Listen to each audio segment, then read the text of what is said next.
Hi everyone, welcome back to my YouTube channel. Today I wanted to share with you an experience that I went through back in May. So I experienced these chronic pain on my left foot where all the wound was. And I was on antibiotic and pain meds. So normally when I take my pain meds, it would subside a lot, the pain would go away. And of course with antibiotic it should help. But for some reason, like, it's been weeks. I said about a week and I still feel pain. It hurts when I put pressure on, so I can't even walk. And when I walk it really hurt. So I was like, this is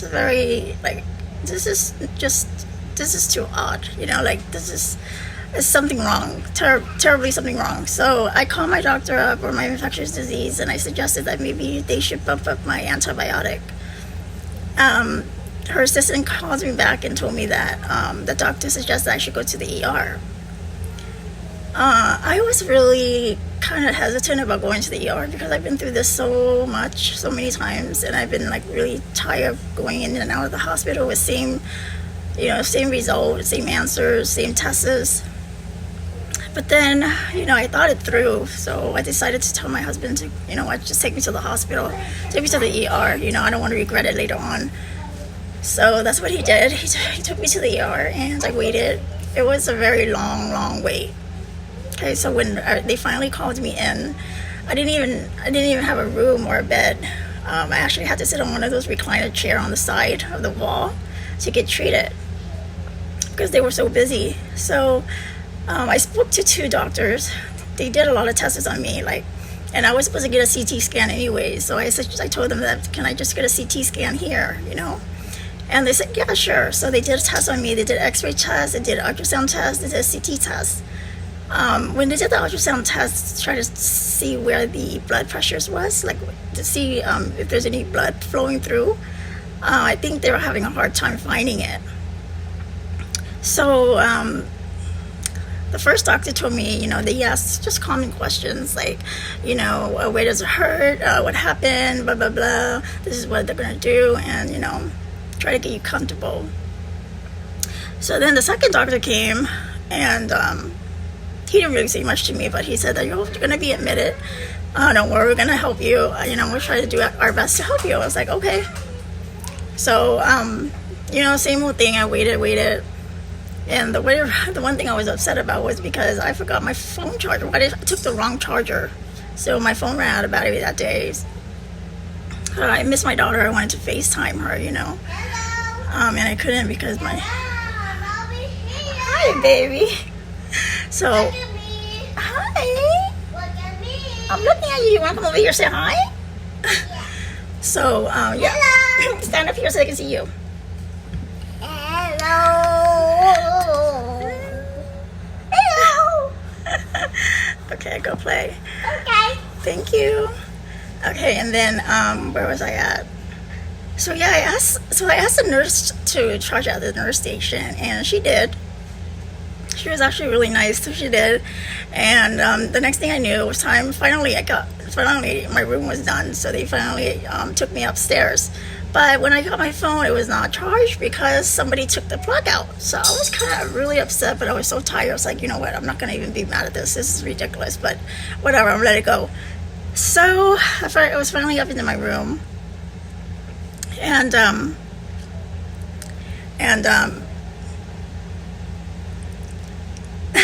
the thing about me was when I got into the room, it was a little different because when I was at my other hospital, we had a whole room to ourselves. With this hospital, we had to share a room, so I shared a room with an old lady next to me.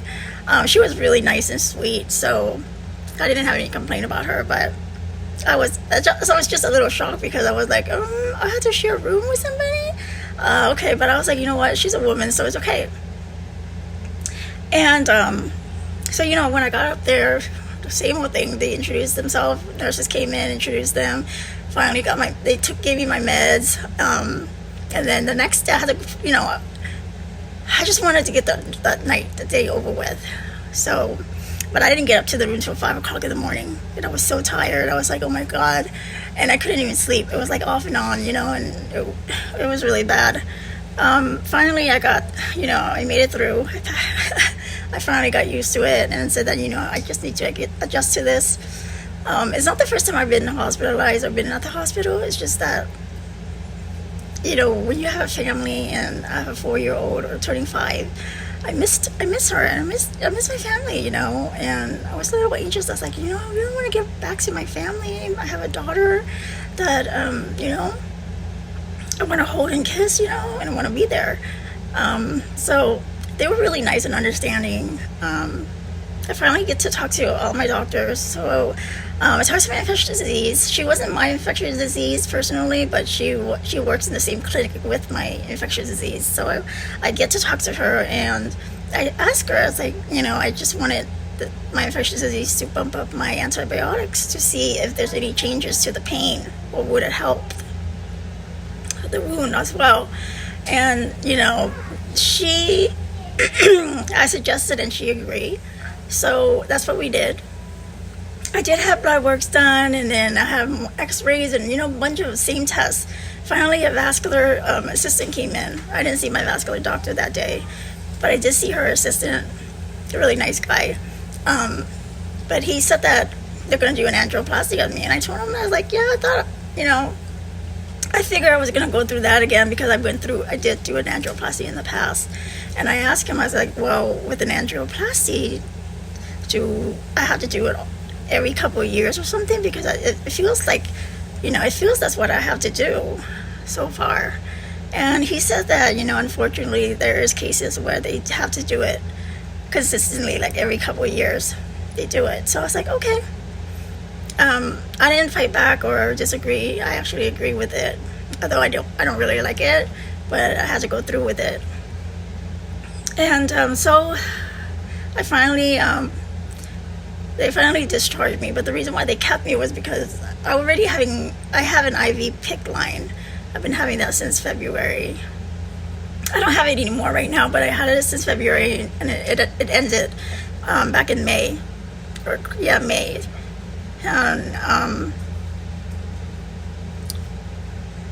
And I was having antibiotics already, so they were just waiting on the antibiotics approval. But I told them I have my own pharmacy for that, and they already have the new dose shipped out. So they're like, oh, okay. The doctor was like, oh, the round doctor was like, oh, okay, because he was the one who was able to discharge me or not, So I was like, yeah. So he's like, okay, there's no reason to keep you here, because everything we're doing here you could do at home.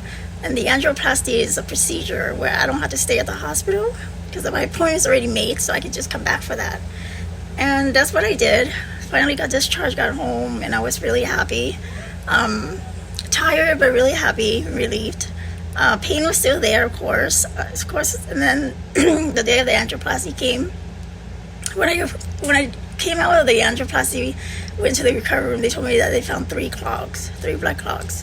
I was very surprised, because I didn't get any symptoms besides all the pain that I have on my foot. I was lucky because those clogged didn't, it didn't spread anywhere else. So I was pretty lucky there. But the most luckiest thing is that I actually went to the ER for this.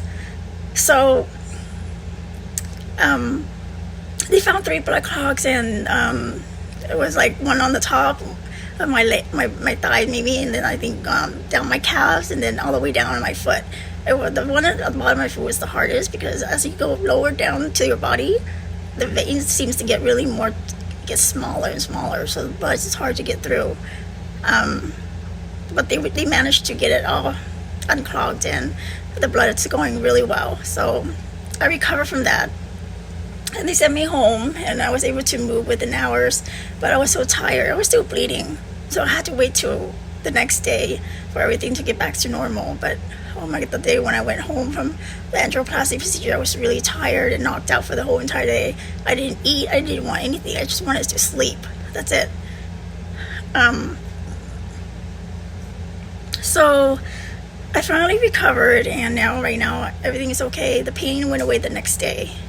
So the whole point to my video today is that the reason why I'm sharing this with you all is because you know your body very well. So if you experience pain in your body somewhere, and you're already doing everything that you possibly can for you're doing everything that you possibly can for yourself, and you're doing everything the right way and it still hurt, then something must be wrong. Go to the ER or call your doctor and make an appointment. If you feel like you can't wait for the appointment to come, just go straight to the ER. I'm telling you, the ER will be the fastest way you can get your result and all the help that you need. And remember to suggest, ask questions. Don't just, you have to ask questions, and whatever you're wondering or curious about, ask. Suggest them that you need tests done. Sometimes blood work can't say anything really, and Sally said, but there's a lot of tests that comes out really normal. You don't know, but you know your body more than anything. So if anything goes wrong around you inside your body, it hurts or whatever, and you feel like, just go to the ER, because that's the only way that you'll get your answer and you'll get treated faster. So this is the whole point of my videos today, and that's what I wanted to share with you, the experience I went through. With all this said, I've been through a lot more in the last 27 years, but my story will, I'll complete my story when, everything is like, everything going on around me. There's a lot going on. So, Ariana's starting kindergarten soon, so it's an exciting year for us. Hello. A lot of exciting things going on. She's also excited too. But yeah, so today's video is that, yes, you know your body more than anything in the world, okay? So please, love yourself. If you feel something that's not going right, please just go straight to the ER, and be sure to remember to also always suggest and ask questions. Ask as much questions as you can. If you're curious about anything that comes up in your mind, just ask. You're in pain, where you're in pain at, just tell them. But suggest tests to be done. So yeah, that's all I wanted to say. So I hope you guys enjoy your weekend. Today is a beautiful Saturday. We're not doing much today. My husband's cleaning my car. So yeah. And just to say, my husband just started his detailing. So if anyone out there who is who's wanting to detail in San Diego, please do comment or message me, and email me or message me on YouTube, or I can give you guys the information. Reach out to me and I'll give you more info on the detailing stuff. This is not to advertise anything. I'm just mentioning it because yeah, since I'm already on this video, I might as well share with you guys what's going on. And there's just a lot going on, and I'm trying to finish up my story. So it's 27 years is a lot to gather up, but I wanted to make this story worth it.